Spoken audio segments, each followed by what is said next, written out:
With great power comes great responsibility. Compromise where you can. Where you can't, don't. Even if everyone is telling you that something wrong is something right. Even if the whole world is telling you to move. It is your duty to plant yourself like a tree. Look them in the eye and say no. You move. Never step onto the battlefield of ideas unprepared. Before you enter the fray, you need a plan.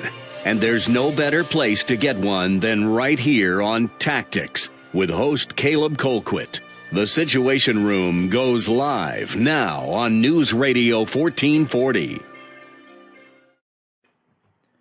Welcome into the show, everybody. Thank you so much for being with us, whether you're joining us on any of the big social media networks, Facebook, YouTube, Twitch, Twitter, Periscope. We thank you for being here with us before we get censored and kicked off the platform. So we certainly appreciate you taking some time out of your day to do that. And actually, we are going to be talking about that a little bit later in the show.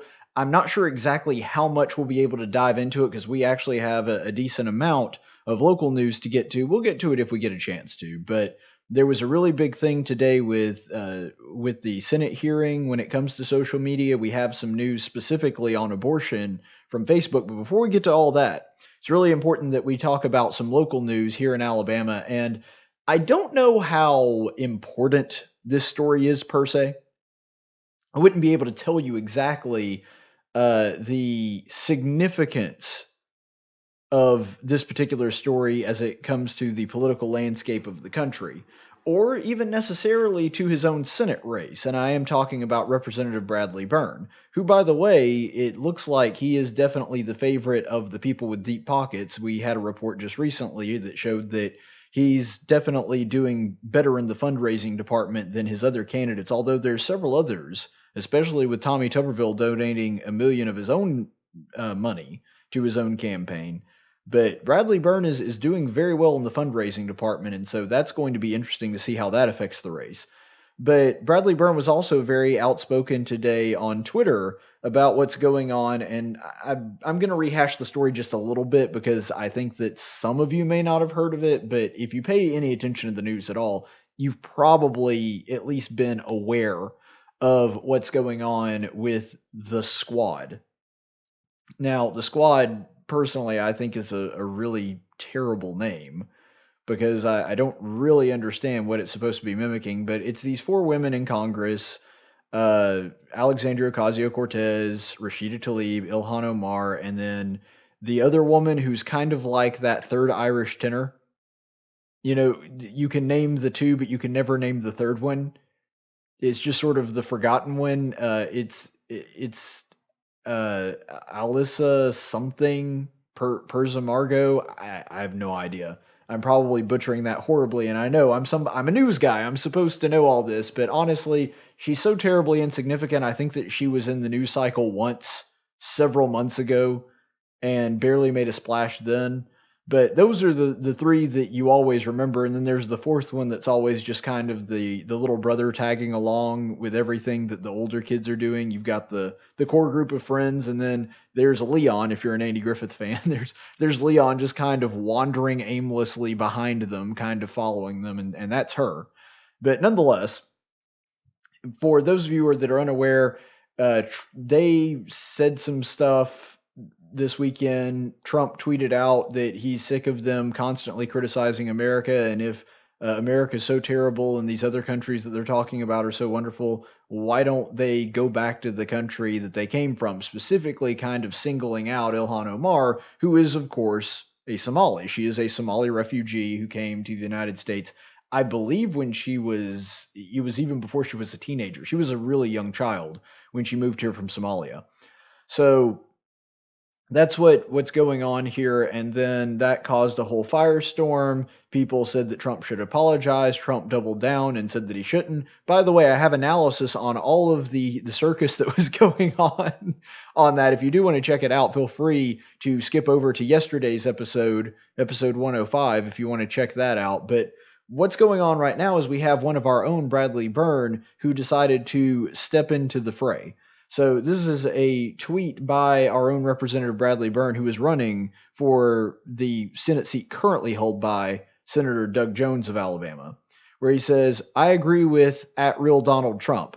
America is an exceptional country, and I'm proud to live here. If Alexandria Ocasio-Cortez and the crew of socialist Democrats are so angry with our country, I'm offering to pay for their ticket to Venezuela so they can enjoy their failed socialist paradise.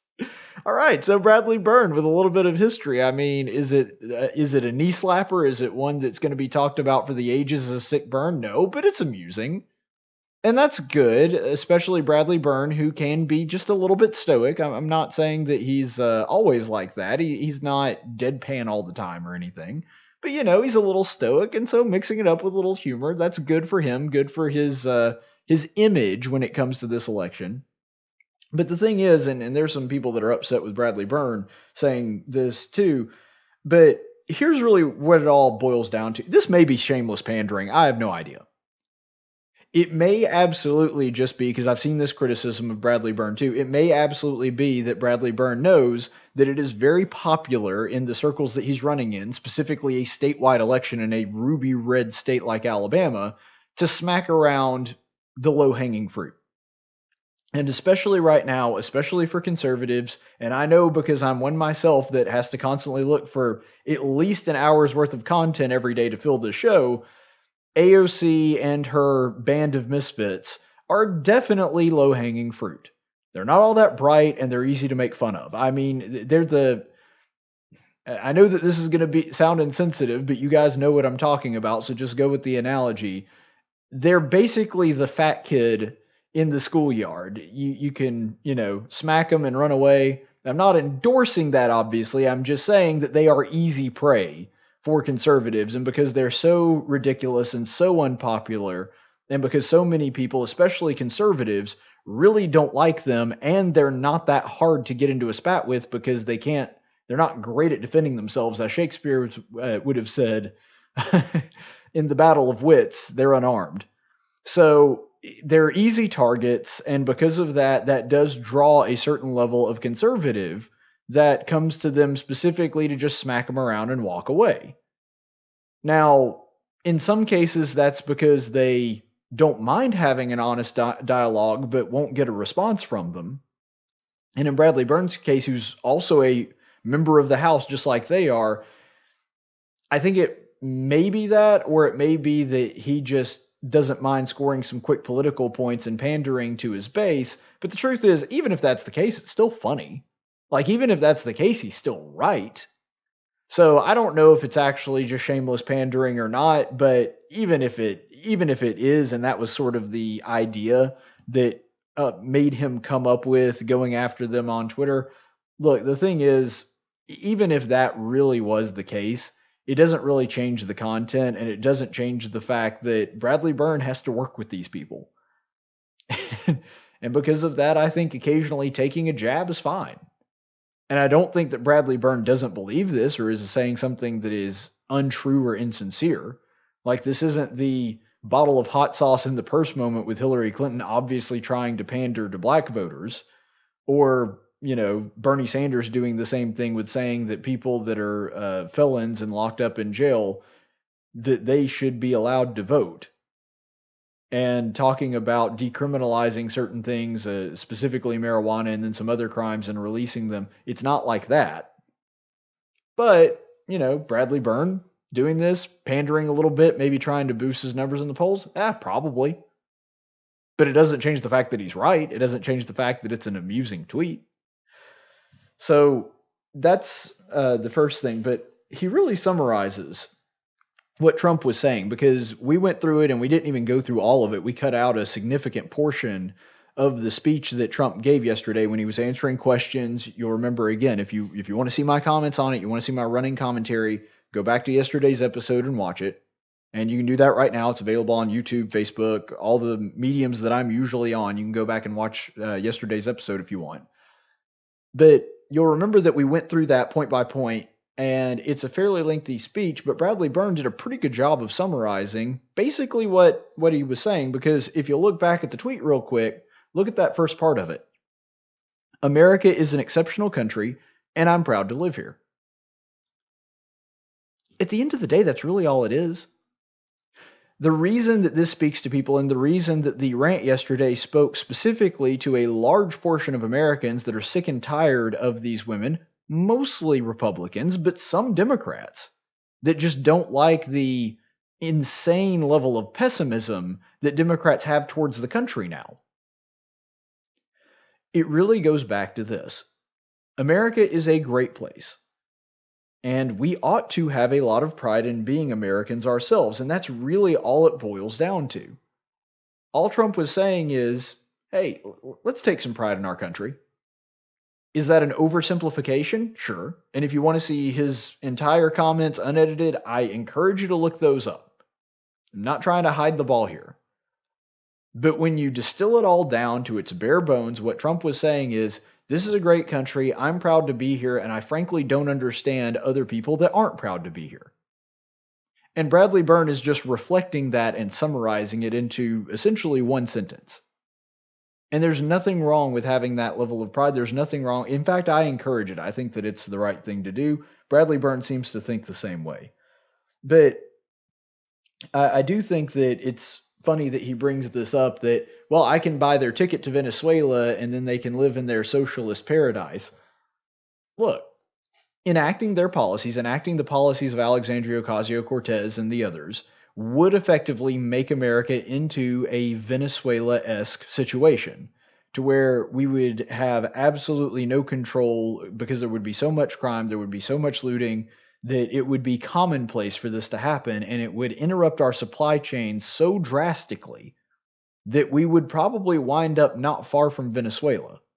Now, granted, it would take us longer to get there because we've got further to fall. And even in Venezuela's case, it really took, let me see if I can get my timeline right here. It still took about a decade, actually a little longer than a decade, more like 20 years, if I'm not mistaken, from the time that Chavez takes power to the point that they are now, where they're literally killing zoo animals just to have something to eat and waiting in line for several hours just to get a can of beans. And the hospitals have gotten so bad, and this is the New York Times, this isn't some kind of conservative piece. The New York Times did a report several months ago on the conditions of medicine and hospitals down there, that there are children literally starving to death because the hospitals don't even have enough formula to be able to provide them, and they're coming in with malnourished, and the hospitals can't do anything because they don't have the formula to use. And so, yes, America can absolutely wind up in that situation because it's not the natural resources that are the problem. Venezuela is the most oil-rich country on earth. More so than Saudi Arabia, more so than America, more so than Russia. If you're looking at their actual land mass compared to how much oil they have, they are the most oil-rich country on the planet. And not only that, they have gorgeous beaches, they have a temperate climate, they have a climate that allows them to grow well into what normal countries outside of that sort of tropical climate would consider growing season. And so they can, from a logistics standpoint, grow more food than most countries around them. Or not most countries around them, most countries in the world comparatively. And yet they have massive starvation because they ignored the free market system and tried to dictate everything from a centralized government, which is exactly the same style of government these women want, these women are promoting. And if anybody ever says, well, Venezuela is not a fair comparison, it's not really what would happen. We're talking about democratic socialism. Okay, well, Maduro was democratically elected and Chavez was democratically elected. So what's the difference? Well, we would do it differently. Okay, if somebody comes at you with that question, all you have to do, and I've never gotten a good answer from this from somebody on the left, specifically, what's the difference? What policy did either Chavez or Maduro enact that you would oppose, and how is it that specific policy that caused them to go under and would make it different here?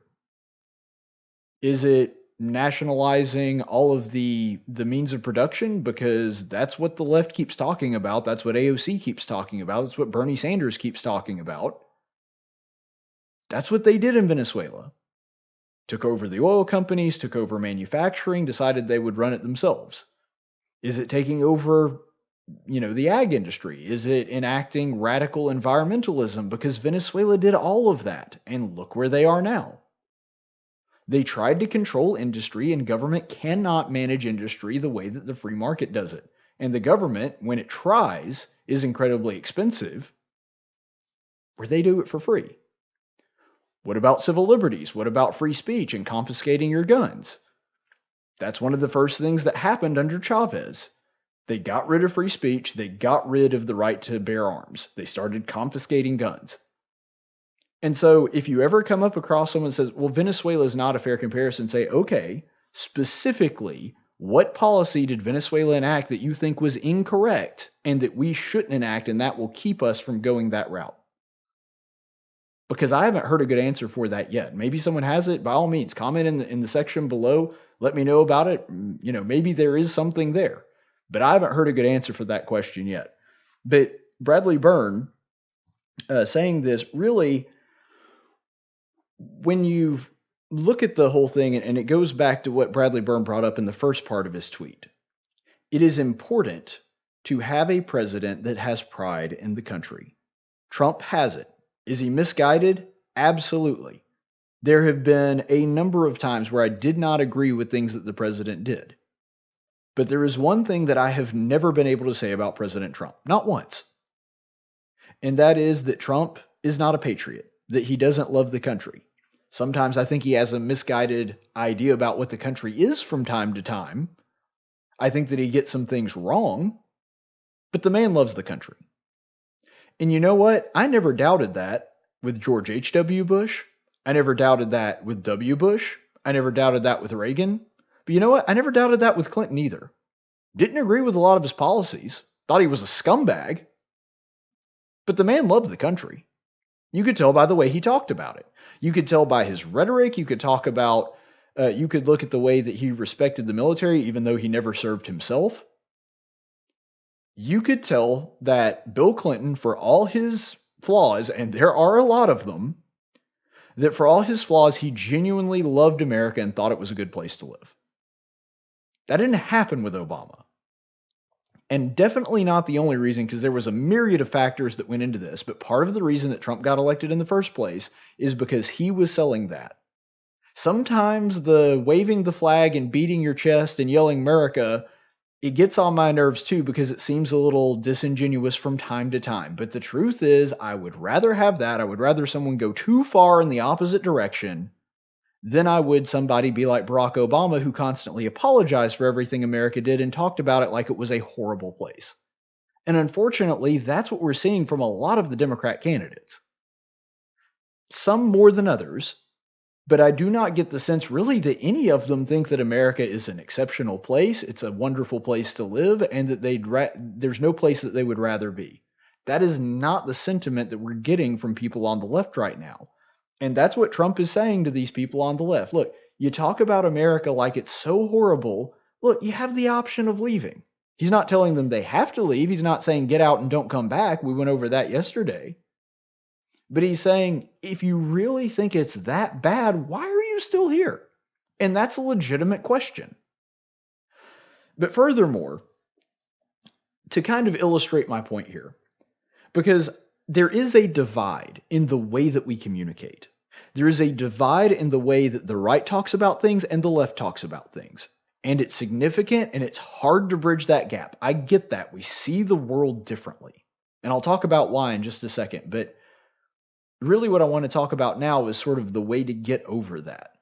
I want the left to, if you're watching me and you're on the left, first of all, bless you for listening to somebody who's not just on your side, because that's a problem on both sides.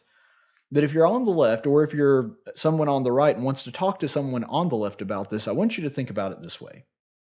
The reason that a lot of Americans, both conservatives, Republicans, and blue dog Democrats, moderates, don't like that sort of pessimism about America, listen to this, because not all criticism of America is that way. Not all criticism of America automatically means that you hate the country. I'm pretty critical of it myself. If you don't believe me, watch some of my episodes. If you don't believe me, go back and watch some of the times that I've been very critical of policy, no matter who was in the White House, no matter who was in power in Congress. Having criticism for the nation is not a sign of hating the country, and I don't believe that. But I want you to think about it this way. Let's say that you were thinking about asking a girl to marry you, that you thought that you and she would work well together in a marriage, and the way that you did that engagement was you came at it from this angle. Look, I love you. The thing is, though, there are some problems here, and I think that we're going to have to make some changes. So I do love you, and I do care about you. It's just, I think pretty much everything you've done from the point of being born on up has been completely wrong. And I think you're really kind of a crappy person that is really nasty and mean to other people. And that's pretty much all I've ever seen out of you. And I'd really like to just kind of fundamentally transform you. I think you're kind of ugly, so I think we're going to just redo your whole look. We want you to look completely different than the way you look now. And your personality's not great either, and so we're going to have to completely overhaul that. And I'm not thrilled about your family either, so maybe we just don't talk to them after we're married. Do you see how the whole, well, I love you, but kind of goes away really quickly when that's how you phrase it? Because isn't that pretty much what a lot of Democrats talk about America like? Well, yeah, America's a great place, but it's been a really big place of oppression. It's built on the backs of slaves, and it's a completely racist place. I mean, it's one of the worst places in the world for racism. And pretty much everything that they've done has been colonialism and imperialism, and they've been a big bully that just goes around and beating up other countries. It's kind of a terrible place. You see how hearing somebody say that it pretty much erases the thing where you just said that you love the country? Because if you really loved a person, you wouldn't talk about them that way. Doesn't mean you're never critical of them. It just means that the way you go about that criticism is a little different, and that even though you're critical of them, that's not what you focus on all the time. For example, you have a buddy, a friend, and all that friend ever did was give you criticism. Now, I'm somebody that doesn't mind criticism all that much. I have a very, very thick skin. It's the reason I'm in this business. But if I had a friend that the only thing they ever said about me was negative, I wouldn't be their friend anymore. Because at some point you need to say something nice. And that's the problem that the left has. They have such a extreme pessimism about America, its culture, its history. When you had Barack Obama saying that we need to fundamentally transform it from the ground up, when Michelle Obama was saying we need to change our culture, we need to change our traditions, we need to change our history, that's not something you say about a country you really love. Say, we can make some improvements. There's some things we need to work on. There's some areas over here that are really problematic that I'd like to see improved. But you also say, but man, it's a great country. Man, this is a wonderful place to be, a wonderful place to live. Wouldn't live anywhere else if I had the option. See, there's a difference in the way you present the criticism. And I think that makes a big difference. And the left, when it all comes down to it, they typically see America as nothing but a force of oppression. The right, by contrast, sees America primarily as a force of liberation. Now, granted, there's some on the left, some on the right that are uber patriotic, don't see anything wrong that America has ever done. If you ever suggest that America has ever even made a mistake, they will argue with you about it because America's perfect and has no flaws. That's not helpful either. Both of those, America is always wrong and America is always right, both of those worldviews are not good and not helpful.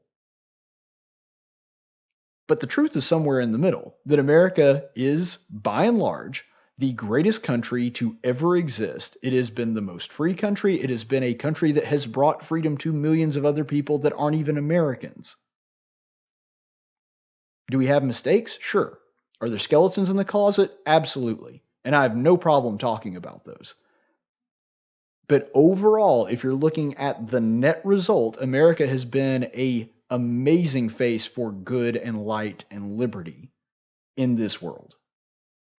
And when the left ignores that part of it, you lose any credibility with just about everybody on the right and even a pretty significant amount of people on the left.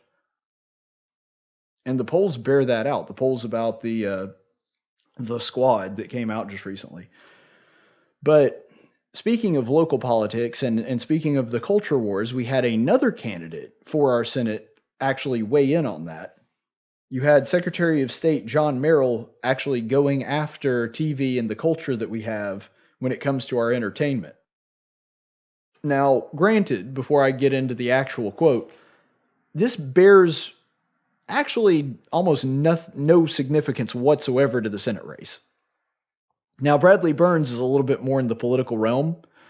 John Merrill's has almost nothing to do with the Senate race because if he were the senator, for example, it's not like he's going to be setting guidelines on what is going to come on TV and shouldn't. That's not the job of a governor. He's just sort of giving some social commentary. So is it relevant to the Senate race? I'm not sure that it actually is, but it gives us some insight into the way that he thinks, and I think that it's, if nothing else, valuable because of that, and I do happen to agree with his statement here. So this is what John Merrill said the other day. The foundational principles which we have grown up as a nation are no more. There's no more TV shows like Gunsmoke, Bonanza, or The Virginian, or I Love Lucy, or Andy Griffith. I said people are too interested in homosexual activities. They're too interested in the wife swap TV shows and the shows that are not morally uplifting.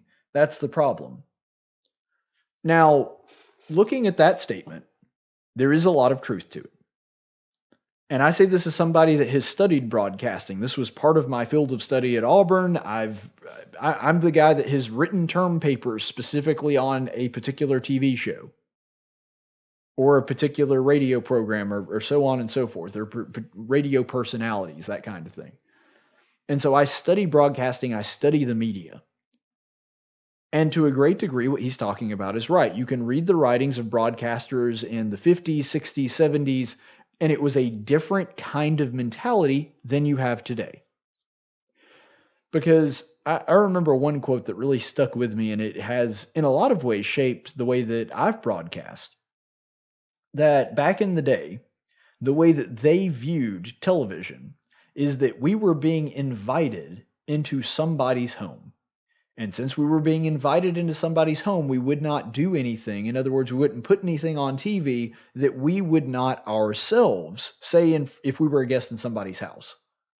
So in the same way that you wouldn't talk about, using a cuss word or saying something that of a sexual nature, for the same reason that we wouldn't talk about that if we were in front of somebody else's kids having dinner at their home, because we don't know where their parents stand on that, how much their kids know about that kind of stuff. For the same reason, we would not do that. We would not put this or that on television.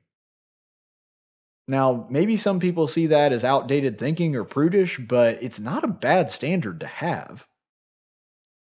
And if you think about it as being invited into somebody's house, that changes your worldview a little bit. And so because of that, broadcasters did look at their jobs very differently in the era that John Merrill was thinking of. But I will say this. I think that it's not that Hollywood doesn't want to teach moral lessons anymore. It's that they have the wrong morals.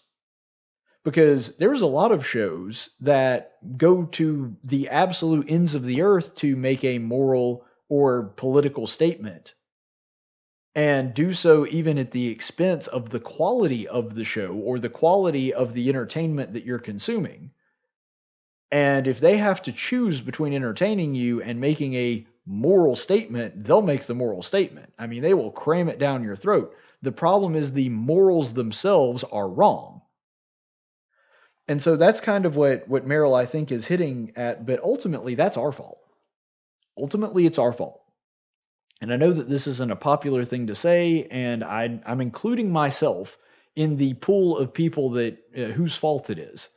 But ultimately, this is our fault. Because people on TV, and again, this comes from me knowing how the media works.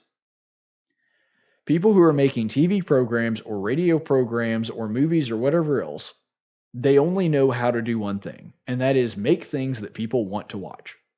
If people don't watch it, they won't make it. I mean, would they like to make a political statement? Would they like to push, for example, the gay agenda and push something that's anti-family? Maybe they'd like to. But if nobody's watching it, it doesn't matter what they want to do. Their program will get pulled. Is there a definite left-leaning bias in the media? Oh, absolutely. But the point is, it doesn't matter how much of a bias there is if no one's watching it. And so ultimately, it is our fault. We have allowed ourselves, and we have been complicit in, and I'm including myself in this, been complicit in consuming things that are not good and not wholesome. The reason that those programs are on TV is because people today no longer demand it be wholesome and be morally upright the way that they used to. Now, what's the solution to that? The only one that I can think of is to not watch that stuff.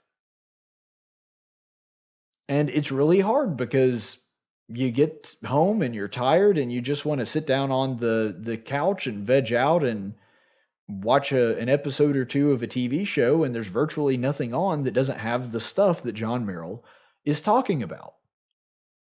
And so we wind up not necessarily, I don't think that it's necessarily a sin per se, depending on what the content is. I think you have to do that on a case-by-case basis. But we certainly have accepted far more than we would like, and because we're like, I don't want to think about it, I don't want to deal with it, I just want to sit down and watch TV with my family. And so because of that, we accept a little bit more than we probably should. And in fact, I know that we do. And so it does come down to that. But this is John Merrill's follow-up statement, because AL.com, who I got this article from, they reached out to him a second time and asked for some clarification, essentially. And he said, I meant what I said. People are too interested in anything that is not uplifting, edifying. They're too busy being preoccupied with homosexual activities and the wife swap shows. So basically just reiterating what he had already said, which, by the way, I do, if nothing else, admire the consistency. Because it's not uncommon for politicians, when asked a follow-up question like that, to kind of cave or waffle. John Merrill doesn't do that. And that's not surprising to me, because I know John Merrill. I've hosted radio shows with him. This is just the kind of guy that he is. He doesn't back down. He's not afraid to tell people what he really thinks, which is a very admirable quality, and one that I would like to see in our senator. One of the reasons that right now I'm backing John Merrill. I think that he's the best candidate. But when it comes to this, he just doubles down on what he already said. And people are making a really big deal about the homosexual activities thing being the problem. But isn't that correct? Because think about it. When you're looking back, whether it's comedy or drama, comedy I understand it a little bit more because it's a funny situation, but even so, doesn't just about every character or every TV show have the gay character or the gay episode? I mean, almost all of them do. Now, you guys know that I'm a huge nerd. I'm a comic book fan. I love comic book characters. I love superhero stuff. But it's darn near impossible to watch any of those things unless you're fine with them having a gay character and portraying that as perfectly normal and natural and something to be celebrated. And I won't go off on too much of a tangent on this, but if you're looking at the DC shows, Arrow, Flash, Supergirl, which is horrible, or Legends of Tomorrow, all of them have the gay character. Now, they're not always necessarily a main character. They're kind of a side character most of the time. But the point is, normally speaking, they always try to make that one incredibly intelligent, good looking, and the only moral person in the whole show. So, like, they may be gay, but they're also incredibly honest. They have a lot of integrity. They're always trying to paint them in a certain light. And in the case of Arrow, I'm not making this up. I 100% am being serious about this. If you're looking at the show Arrow, their gay character is an Olympic athlete and a super genius. Not only is he a literal gold medal Olympic athlete, but he is also, on top of that, an inventor that's maybe not quite Tony Stark, but not far from it. And, I mean, it's just absurd the lengths that they go to try to paint the gay characters in a positive light. And by the way, this is having an effect on society. Because if looking at a recent poll by Americans believed that the amount of the population that was gay ranged from about 20 to 25%. That's the average American and what they thought about how many gay people were actually in the country. It's actually about 2%. It's a very, very small sliver of the population, but because they see it constantly in the media, they assume that gay people are a much larger percentage of the population than they actually are. And so gay people are actually overwhelmingly, ridiculously overrepresented when it comes to media.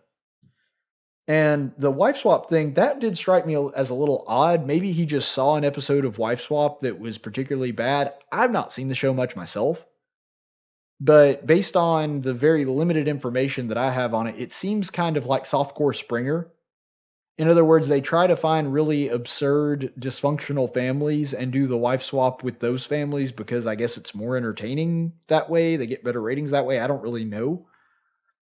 I wouldn't say that it's something that's, at least most of the time, morally uplifting from the little bit that I've seen. That one did strike me as a little more odd, but there's nothing inherently wrong with the wife swap premise. Just having having the wives of two men switch families and just live like that for a week, because there's nothing like sexual going on about that. It's just for the living purposes, cooking, cleaning, going to work, that kind of thing. They just kind of swap lives for a week. But nonetheless, even though there's nothing wrong with the premise, the execution is usually making fun of people. They're showing how insane and ridiculous the families are. And what that and a lot of reality TV does now is, instead of trying to lift you up or trying to inspire you like a lot of really good TV programs back in the day did, some of the ones that Secretary Merrill just listed, typically what they do now is the reality shows try to make you feel better by tearing other people down. Whether it's Hoarders or some of the other shows, they show you how messed up and broken these other people's lives are to make you feel better about yourself. And that's not a positive or productive way of using your time and the entertainment that you have. I don't think that it's necessarily, like I said, sinful to watch something like that, but it's definitely not wholesome the way that Merrill is talking about. I don't know if this actually moves the needle for Merrill at all. Like I said, it has practically nothing to do with the Senate race itself. Doesn't really do anything positive or negative for me, but I will say I appreciate the fact that he's willing to stand up for it, that he's willing to make a comment like this. And it does show that Merrill, I believe his heart and his mind are in the right place. And as John Adams said, it's very important that we have only religious and thoughtful, decent men holding particular offices. And so I agree with that sentiment. I do think that morality should be the baseline, but I do think that that's important for a candidate to have. And I think that Merrill's social commentary, honestly, is pretty spot on. We'll take a break and we'll be back in a minute. And now for a reading from the Social Justice Warrior Bible with Pastor Gregory Post.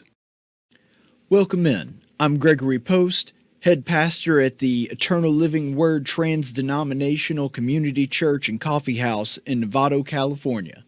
And now for a reading from the SJW Bible. Today's reading will be from the Gospel of Luke, chapter 7, verses 2 through 10. And a centurion's slave was sick and about to die. When he had heard about Jesus, he sent some Jewish elders asking him to come save the life of his slave. When they came to Jesus, they earnestly implored him, saying, "He is worthy for you to grant this to him, for he loves our nation, and it was he who built our synagogue." Now Jesus was triggered upon hearing this and said, "None of the good things he has done matter, because he is a slave owner, and we must never admit that anyone that ever owned slaves is capable of doing anything good. Furthermore, instead of asking me for help, you should have passed universal health care by now so that he could receive treatment for free." Then Jesus started on his way with them, and when he was not far from the house, the centurion sent friends, saying, "Lord, do not trouble yourself further, for I am not worthy for you to come under my roof. For this reason I did not even consider myself worthy to come to you, but just say the word, and my servant will be healed. For I am also a man placed under authority, with soldiers under me, and I say to this one, Go, and he goes, and to another, Come, and he comes, and to my slave, Do this, and he does it. Now when Jesus heard this, he marveled at him, and turned and said to the crowd that was following him, I say to you, this man is engaged in systematic oppression. He is clearly engaging in wage slavery by controlling the means of production to exploit the labor of those around him. Then Jesus gathered up a mob and protested on the centurion's lawn all night long, with torches and signs reading, Down with the Patriarchy, terrifying him and his family. We never really found out what happened to the centurion's slave.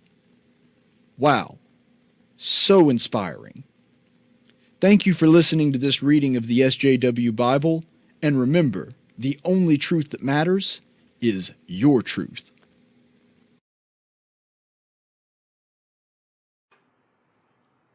And welcome back, all. There is something pretty serious to talk about because the crackdown on social media has been really bad the past few days, and I wanted to share something with you on this because specifically this one has to do with abortion. You remember that back in, what is it? It would have been 2017 or 18.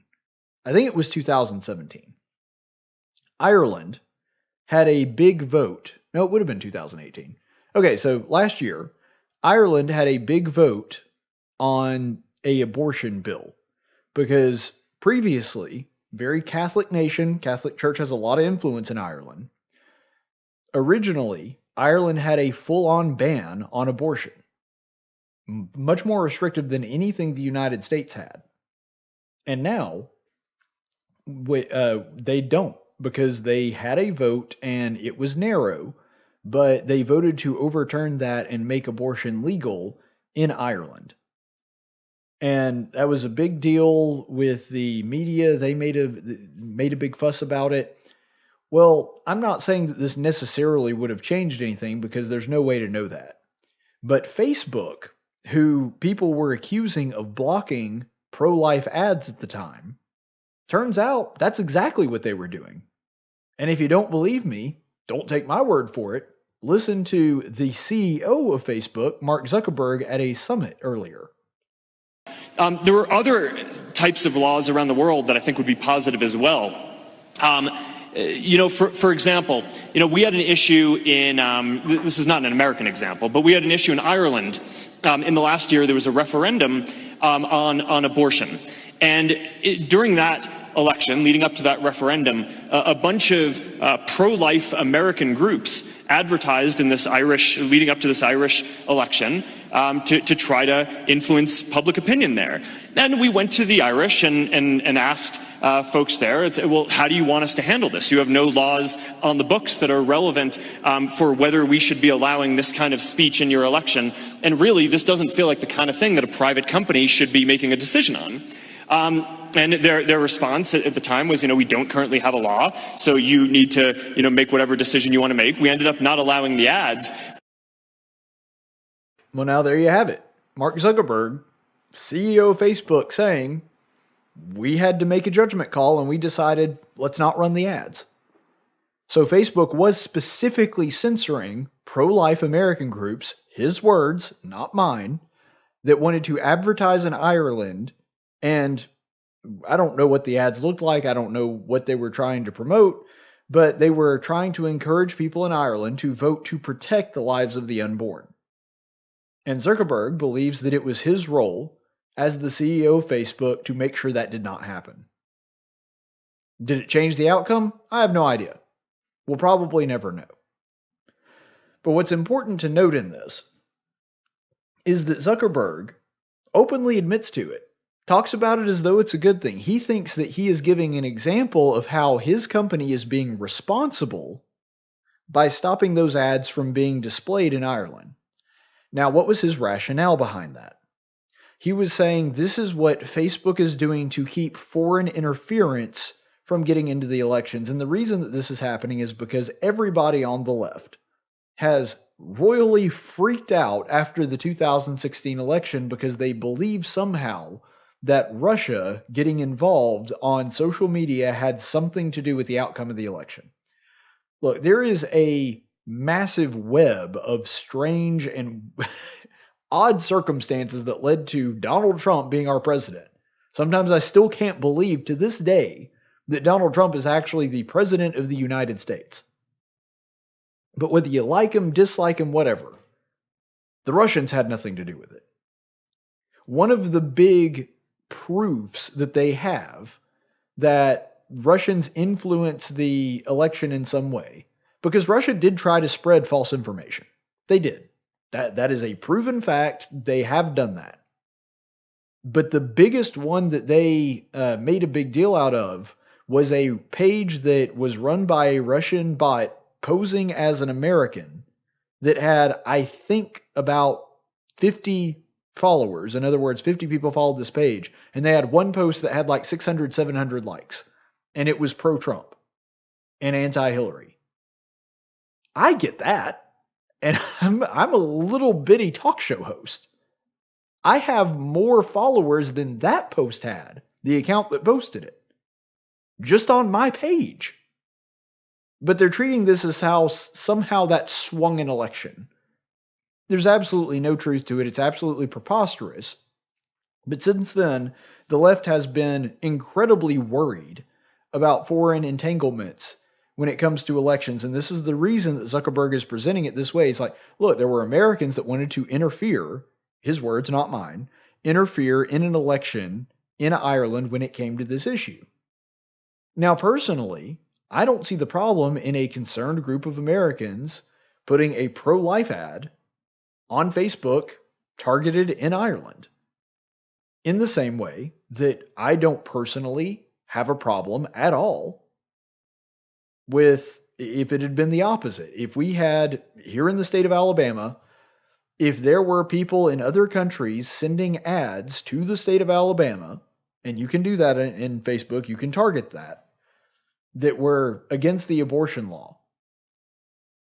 I don't like that they're promoting that, but I don't think that they should be censored away from being able to do it. They're not violating anybody's rights. Speech is not, saying that somebody should do this or should do that is not the same as forcing them. If we had a whole bunch of Irish people showing up and telling people with a gun to their head, you will vote for this or you will not vote for that, okay, that's a big problem. If you had Irish people coming over to the state of Alabama or just America in general and were hacking voting machines and changing people's votes, okay, that's a big problem.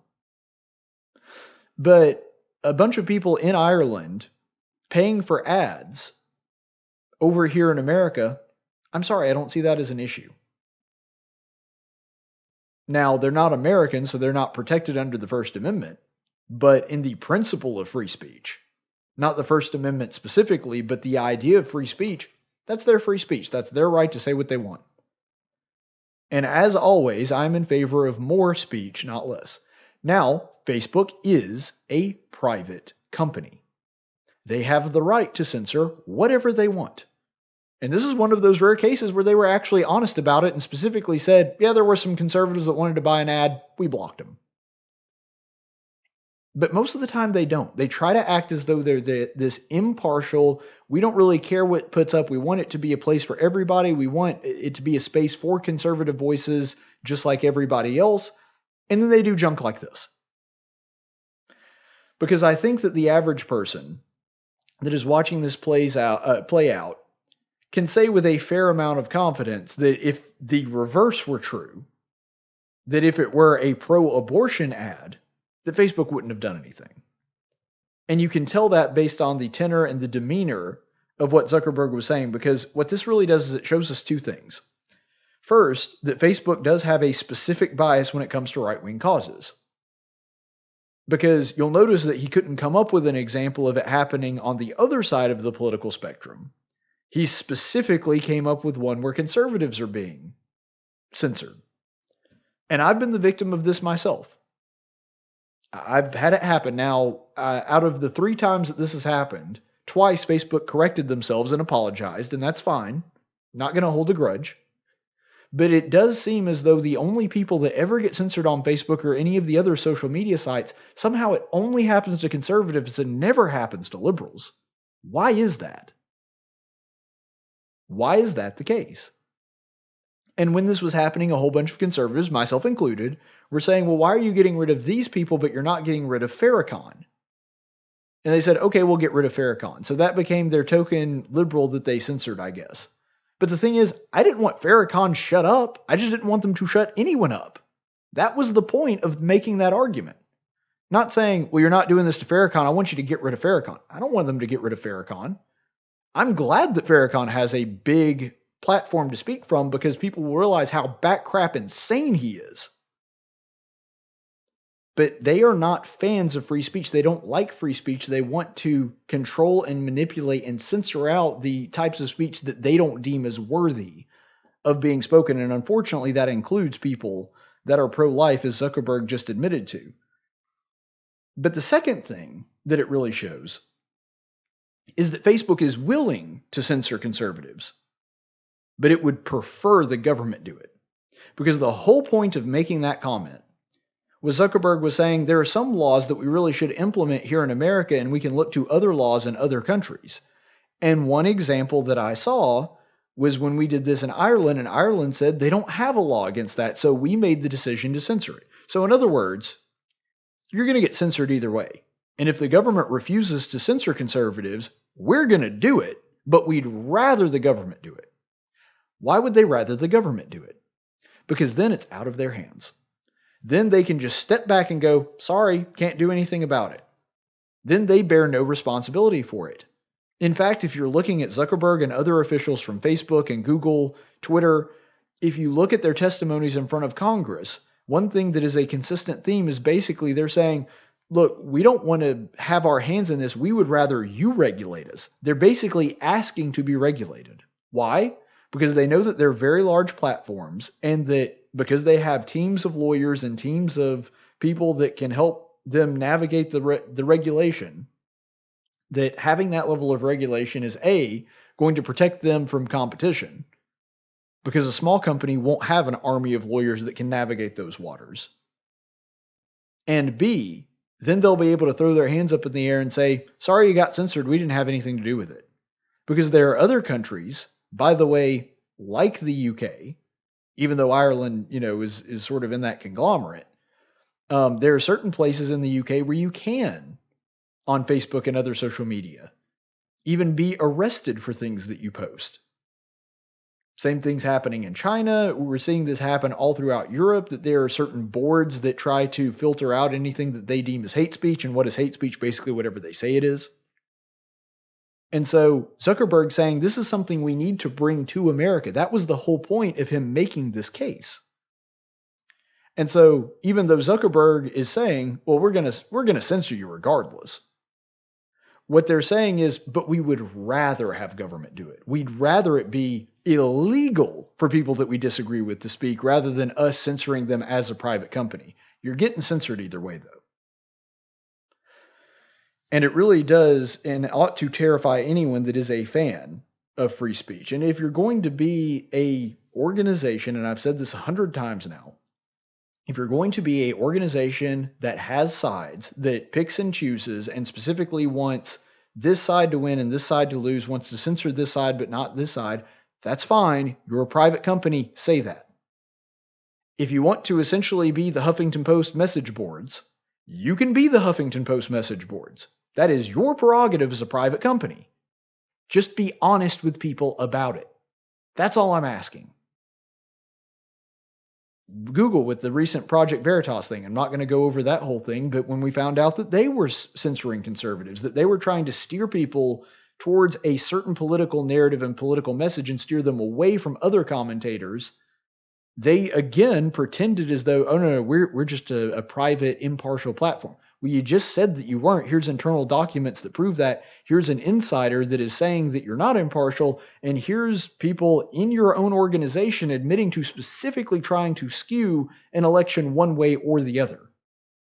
Well, but we're just impartial. No, you're not. And you keep getting caught over and over and over again with your hand in the cookie jar and wonder why people don't trust you. This is why. Because you lie to us and try to claim that you're unbiased when really you're not. And I would at least have respect for you if you came out and were honest about it and said, yep, this is our political agenda. This is what we want. Maybe I stop using that platform. Maybe I don't. I don't know. But the point is, at least I would respect your honesty and I would know what I was getting into, as opposed to people that believe that they're getting something impartial when they're not. And another thing that this really puts on display is that the left really only worries about foreign interference when it's somebody that isn't their guy doing it. For example, Barack Obama tried to get Benjamin Netanyahu, the prime minister of Israel, spent money and tried to get him unseated, tried to get him to lose an election.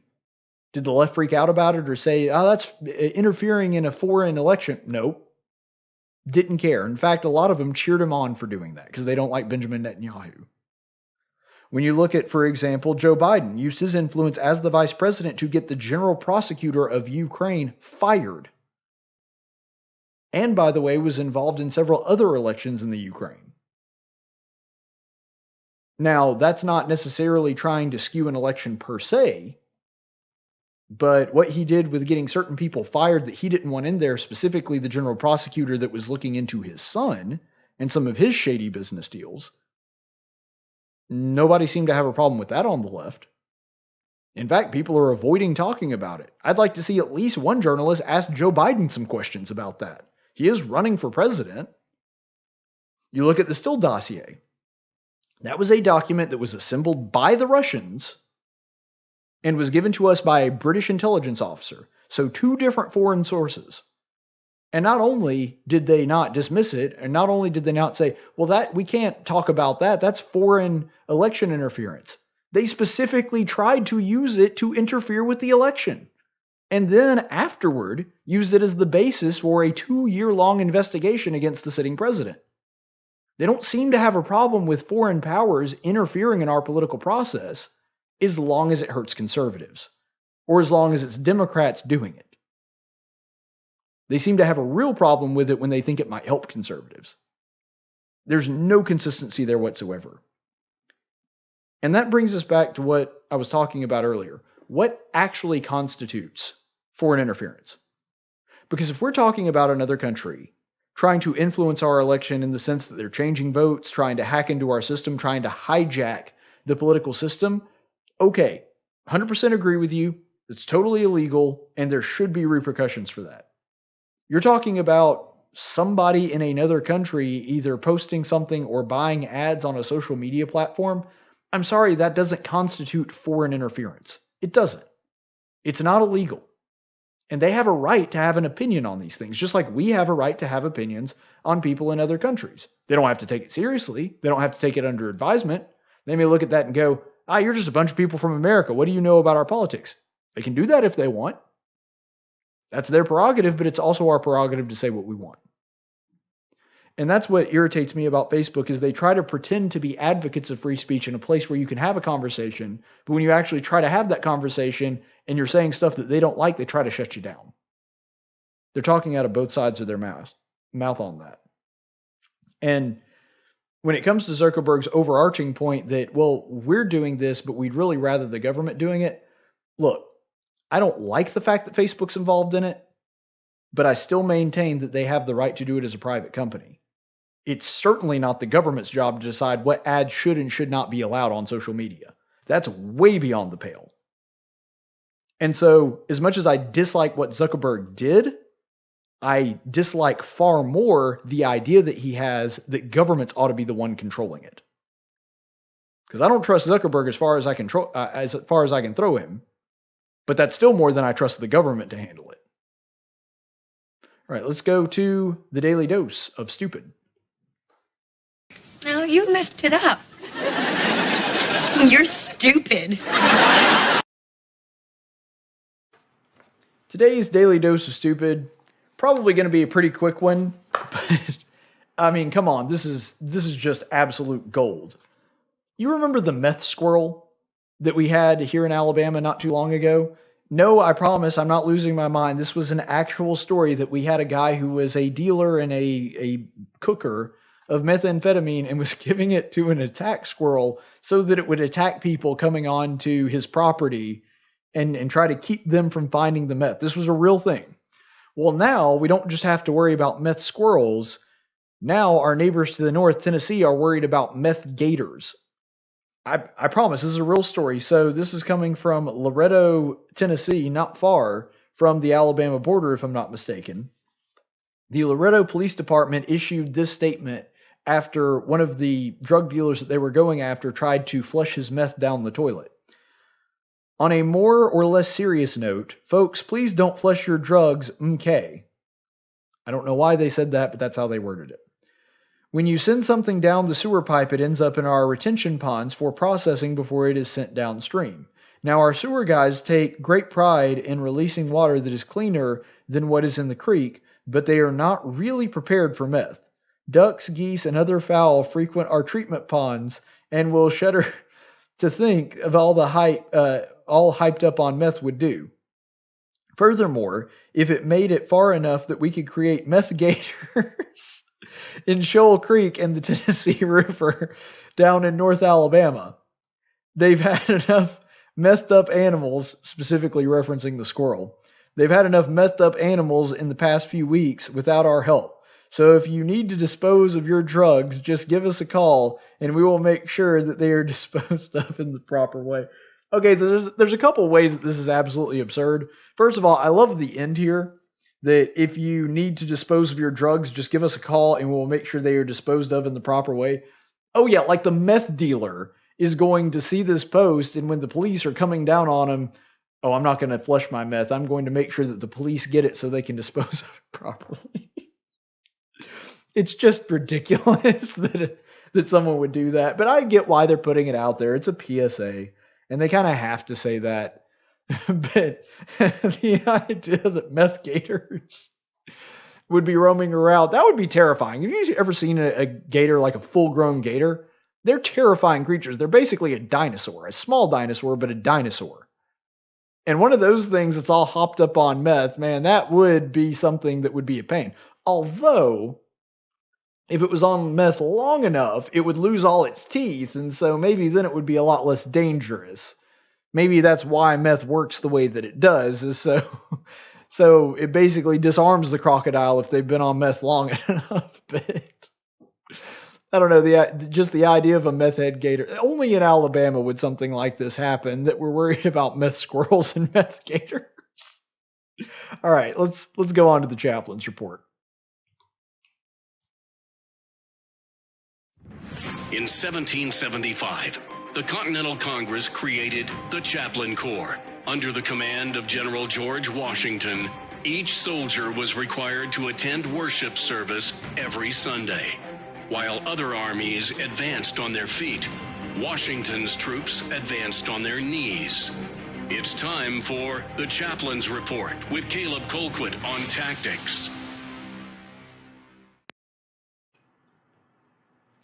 Today's Chaplain Report, we are continuing our series in the book of Daniel, and I actually am going to do a pretty big skip here, not because I don't think that it's worth anything or that I think that it's not really worth going over. It's just the 11th chapter of Daniel contains an incredibly complicated prophecy.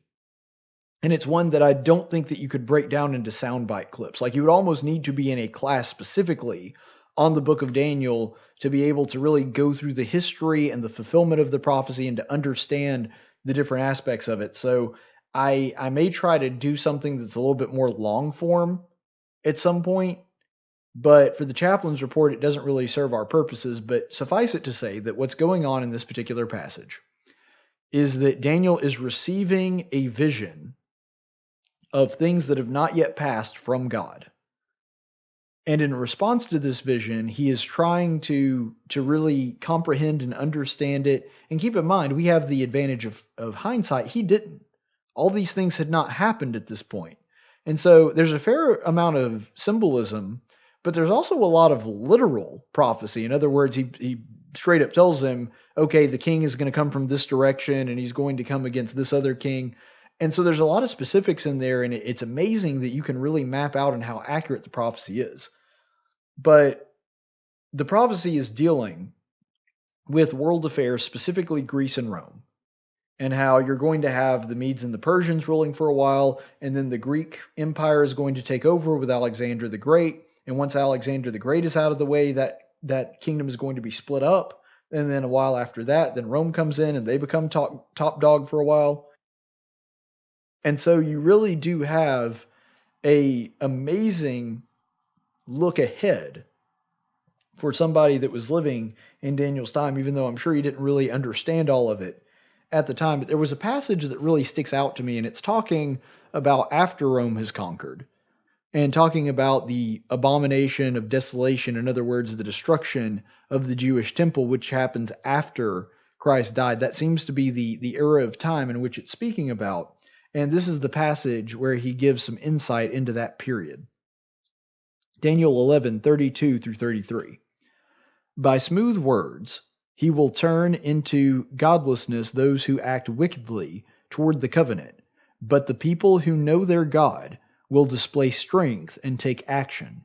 Those who have insight among the people will give understanding to the many, yet they will fall by sword and by flame, by captivity and by plunder for many days. Now, a couple things that I really want to zero in on when it comes to this passage. First of all, it's a warning.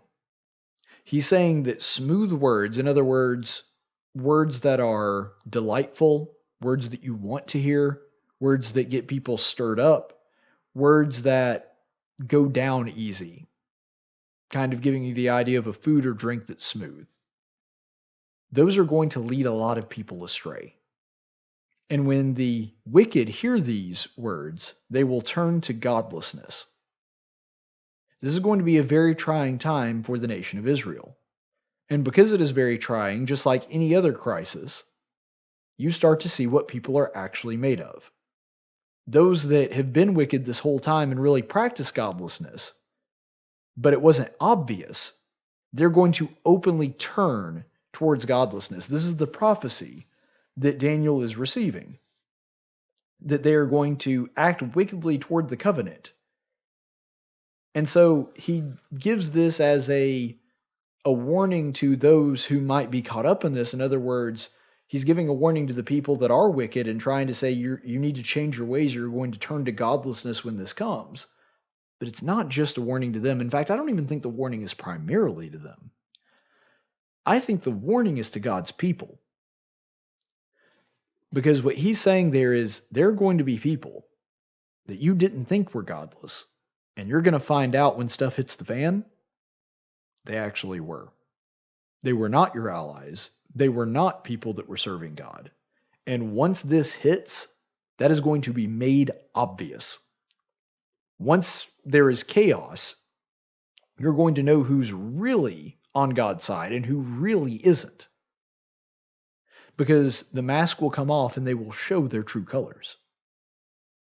That's a warning that we have to remember today, that there are people, maybe even people that we like, admire, respect, or love, that if a crisis hit, they would show their true colors. Now, most of us, especially if we're keeping a keen eye about this, we kind of have an idea of who that might be. But there are going to be people even among God's number, even among God's people, that are not going to see some of the people that they thought would never betray them actually betray them. God knows, but they're not going to know that. And so by these smooth words, by enticing speech, and things that sound good and seem to make sense, these people are going to be drawn away from God. And unfortunately, we're seeing that in a less prominent way play out in our own society too.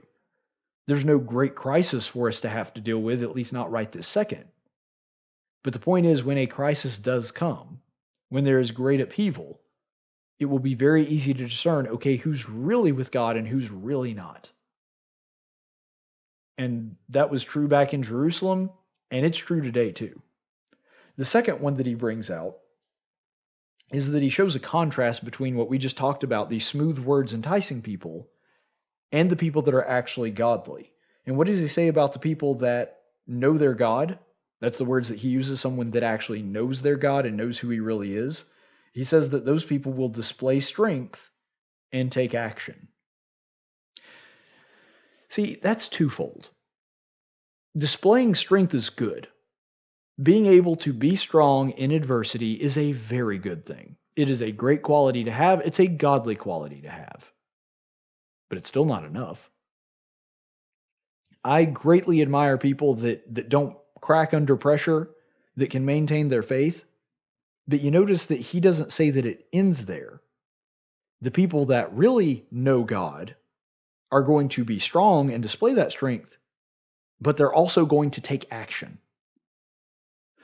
And so the people that are really God's, the people that are really on his side, yes, they are going to be seen as strong, but they're also going to do something about it. Now, he's not specific on what they're going to do. Again, we have the advantage of hindsight, and we know that a lot of what was going on at that time is that the people of the church, the people that were actually with God, they were trying to help their brothers and sisters. They were trying to take care of those less fortunate or weaker than they were. And so that was going on. And especially when the church was being persecuted, the church grew and grew closer together because of it, because this is the way that people that actually know their God act.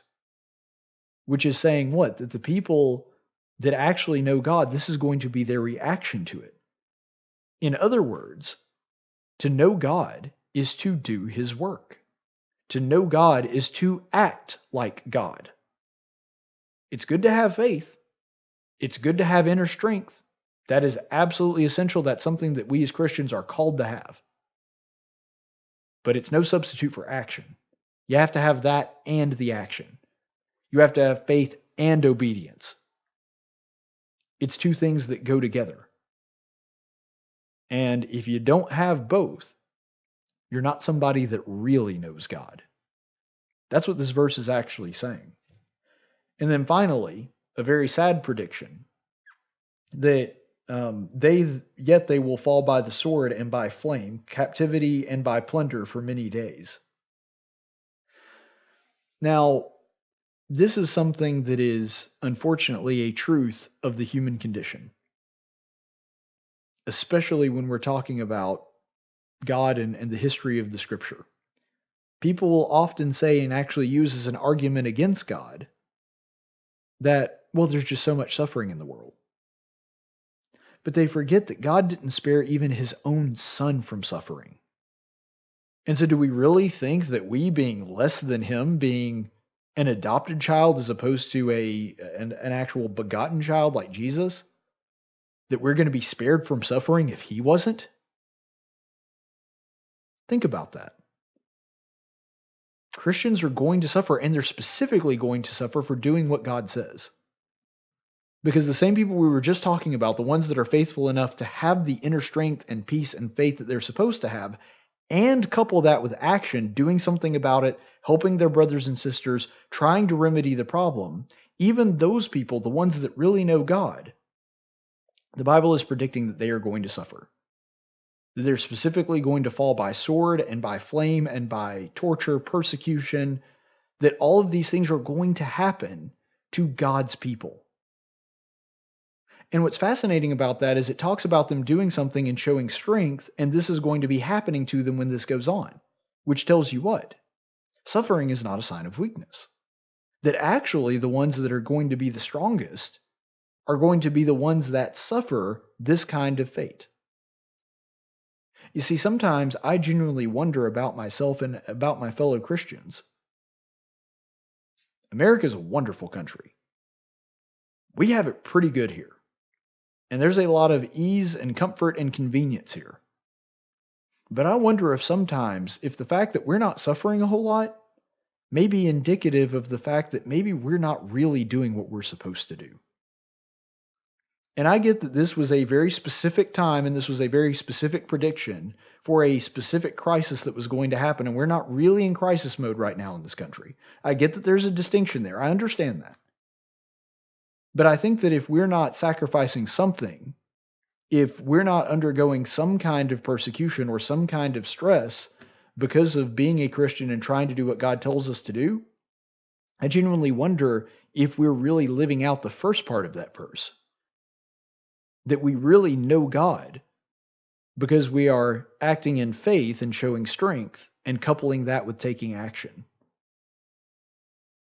And maybe if we're not experiencing the last part of this verse, the last part of this passage, it's because we're not doing the first half, which is having faith in God and being obedient to that faith. That's something that we should all strive for. Stay the course, friends. Tactics is a production of News Radio 1440 and Cumulus Media Montgomery. Any opinions expressed on this program are those of the host and do not necessarily reflect the opinions of Cumulus Media. The theme song for Tactics is 6 Foot Town by Big and Rich. Graphics by Jessica Dawson. Broadcast studios provided by Cumulus Media Montgomery. Location studios provided by the Dalraida Church of Christ. Copyright 2019.